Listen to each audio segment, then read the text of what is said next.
Ako po'y muling nagpapasalamat sa ating Panginoon sa pribileyo at pagkakataong ito na kanyang ibinigay po sa akin na maibahagi ko po muli sa inyo ang katotohanan sa kanyang salita. Samahan niyo po muli ako ngayong umaga sa ating pag-aaral ng awit 131 na pinamagatan ko, walang hanggang pananalig sa Diyos. Tayo po ngayon ay nabubuhay sa isang mundo na ang karaniwang mitiin o hangarin ng puso ng karamihan ay ang itaas ang sarili at mabuhay lamang para sa sarili. Makasariling pangangailangan ang kadalasan o pangunahing mitiin ng karaniwang tao. Kailangan ko makuha ito, dapat ako masunod, mas importante na pakinggan nyo ang opinyon ko at ako ang Diyos ng aking sarili. Lahat po tayo ay pinanganak at likas na makasarili o self-centered. Simula pa lamang sa pagkabata hanggang pagtanda, ang sinasamba ng tao ay ang kanyang sarili. Ito ay sa dahilang lahat rin po kasi tayo ay pinanganak na makasalanan. Walang kinikilalang Diyos. Ang Diyos ay ang sarili. Ang tingin natin ay umiikot lang ang mundo para sa atin na tayo ang sentro ng buong sanlibutan. Pero bilang mga mananampalataya, kailangan po natin na talikuran ang mga ganitong maling kaugalian. Ang pagiging makasarili o ang sariling kapakanan lang ang iniisip.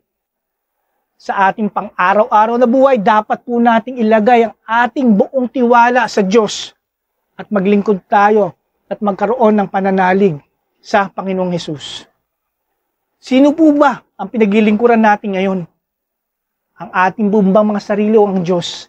Mas mataas po ba ang pagtingin natin sa ating sarili kaysa sa pagtingin natin sa Diyos? Mas may pananalig ba tayo sa ating sariling kakayanan kaysa sa pananalig sa makapangyarihang Diyos na naglikha sa atin at sa buong sanlibutan?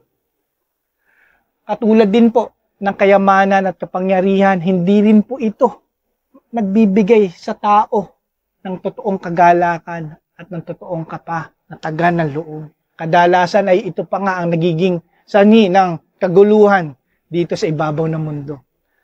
Gaya ni David, sa piling lamang ng ating Diyos, natin mararanasan ang tunay na kagalakan. Matapos po na ihayag ni David ang kanyang walang hanggang pananalig sa Panginoon sa verse 1 at sa verse 2, hinimok naman niya dito sa 3 talata ang bayan ng Israel na ilagay nila ang tiwala sa Diyos. Kagaya na ipinakita niyang pagtalikod sa kanyang makasariling hangarin, basahin po natin muli ang verse 3. O Israel, umasa ka sa Panginoon mula ngayon at sa walang hanggang panahon. Panawagan na sila ay sa Diyos lamang sumandal at magkaroon ng pananampalataya dahil ang Diyos lamang ang kanilang pag-asa. Pananalig sa Diyos na hindi nagbabago, hindi lilipas at hindi magwawakas mula ngayon at sa walang hanggang panahon. Pinakita po sa atin ni David ang pagbabago at kalagayan ng kanyang puso. Pagbabago at kalagayan ng puso na biyaya at magagawa lamang ng Espiritu ng Diyos sa kanyang buhay.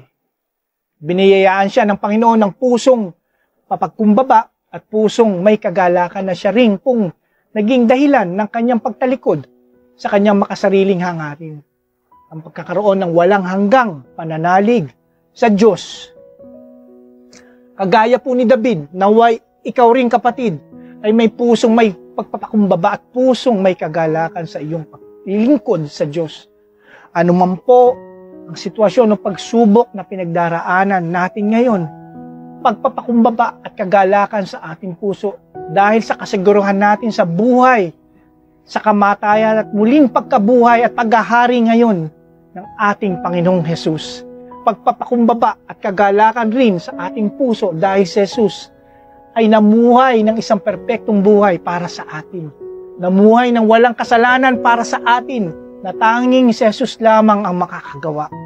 Pagpapakumbaba at kagalakan rin sa ating puso dahil sa kanyang kamatayan sa krus ay kanyang binayaran ang ating mga kasalanan. Pagpapakumbaba at kagalakan rin sa ating puso sa dahilang siya ay muling nabuhay at naghahari ngayon sa buong sanlibutan. Mga kapatid, ito po ang napakagandang katotohanan na pinahayag sa atin ng awit 131 ngayong umaga. Kaya po, talikuran po natin lahat ng ating mga makasariling hangarin at magbigay po tayo ng papuri at pananalig sa ating Diyos mula ngayon at sa walang hanggang panahon. Tayo po'y manalangin. Ama naming Diyos, kami po ay nagpupuri at nagpapasalamat muli sa iyo sa pagkakataon at pribileyo na mapakinggan ang iyong kalooban sa iyong salita sa awit 131.